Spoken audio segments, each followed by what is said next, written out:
Comrade Govind Pansare खून खटल्याची सुनावणी आज दुसऱ्या दिवशी जिल्हा आणि सत्र न्यायाधीश एस तांबे यांच्या समोर पार पडली।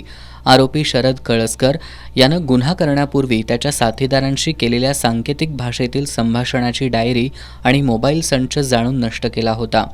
ते शेत कळसकर याचं असून आरोपी कळसकर याला आजच्या सुनावणीवेळी पंच राजेश परदेशी यांनी ओळखलं असल्याचं सरकारी वकील ॲडव्होकेट शिवाजीराव राणे यांनी सांगितलं। आज आरोपी शरद भाऊसाहेब कळसकर यानं गुन्हा घडण्याच्या पूर्वी 1 वर्ष त्याने एक आपला मोबाईल हँडसेट आणि जी डायऱ्या होत्या त्याच्याकडे 2 या डायरीमध्ये तो आणि इतर आरोपींची एकमेकांशी संपर्कात असताना सांकेतिक भाषेमध्ये त्यांना काय काय बोलायचे असे ते लिहिलेलं असायचं। वेपन कसं वापरायचं, त्याचा डायग्राम कसा, त्या सगळ्या गोष्टी त्या डायरीत होत्या।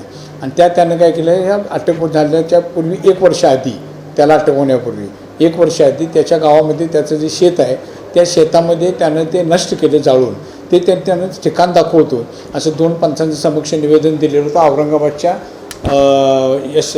DC कमिशनर ऑफिसमध्ये कोल्हापूरची टीम गेलेली त्यांच्यापुढं, त्याप्रमाणे त्यांनं निवेदन दिल्याप्रमाणे त्या जागेवर गेले ते पंचांना घेऊन, त्या पंचांना जागेवर जाऊन तो पंचनामा केला आणि ते ठिकाण दाखवलं। ते ठिकाण आहे ते त्याच्या स्वतःच्या शेतात होतं आरोपीच्या, आणि त्या शेतात त्यानं लिंबाच्या झाडाखाली ते जाळलेलं होतं। ते ठिकाण दाखवलं, त्याचा पंचनामा केला आणि त्याप्रमाणे आज त्यातला जे साक्षीदार होता त्या साक्षीदाराने कोर्टामध्ये आरोपीला ओळखलं।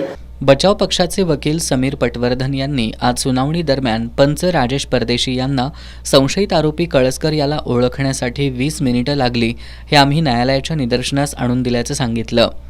शरद कळसकर यांना जे काय कथित डायरी मोबाईल वगैरे जाळलेले होते, त्या जिथं जाळले त्या जागेचा पंचनाम्याची साक्ष झालेली आहे। या दोन्ही पंचनाम्यामध्ये प्रचंड विसंगती आम्ही मेहरबान कोर्टाला दाखवून दिलेली आहे। त्याचप्रमाणे